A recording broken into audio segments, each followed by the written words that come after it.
Привет всем! Сегодня мой рассказ будет о таком удивительном и таинственном создании, как лесной мох. Лесной мох, что мы о нем знаем? Мох, пожалуй, наименее известное людям растение. Во-первых, это своеобразный природный ковер, укрывающий корни деревьев, сохраняющий влагу и питательные вещества. А во-вторых, мох – это одно из древнейших растений на нашей планете. И за миллионы лет образовалось множество его разновидностей. В основном мхи распространены во влажных, умеренных и холодных зонах климата. Мох – низкорослое многолетнее растение высотой от 1 мм до 60 см. Нет у него и настоящих корней, стеблей и листьев. Нет мхов, ни цветков, ни семян. Вода и питательные вещества впитываются всей поверхностью растения. Вместо этого обычно на верхушке растения появляются небольшие спороносные коробочки на длинных тонких ножках, так называемые спорогонии. Но при этом мох может расти на любой поверхности, если на ней есть возможность закрепиться. Лесные мхи многочисленны и разнообразны. Кто хоть однажды бывал в лесу, то, конечно, познакомился с ними. Это растение, которое относят к разряду вечнозеленых. Значение его в природе огромно. Ведь это мох, создающий болото. Островки его яркой зелени можно наблюдать с ранней весны и до морозов. Названий много, в основном это латинские названия. Очень распространенным представителем лесных мхов является мох сфагнум, известный как торфяной мох. Сфагнум – это общее название для различных, прежде всего по окраске видов мхов – белый мох, бурый мох, красный мох и другие.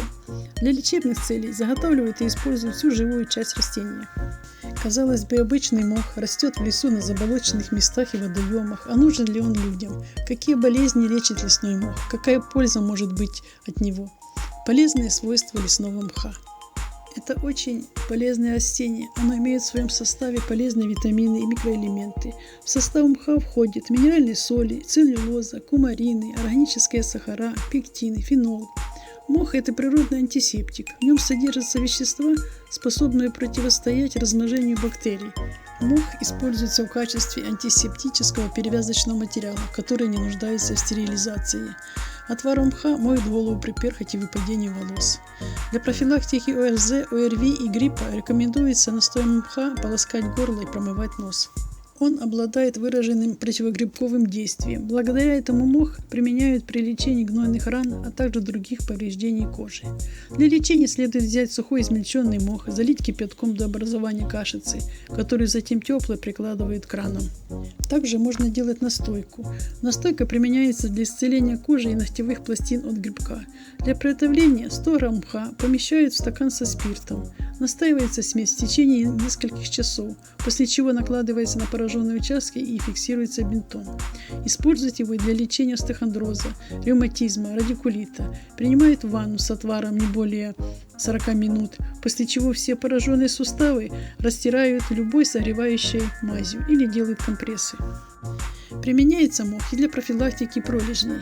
Лесной мох также помогает избавиться от псориаза. Для этого следует принимать ванны с настоем этого растения.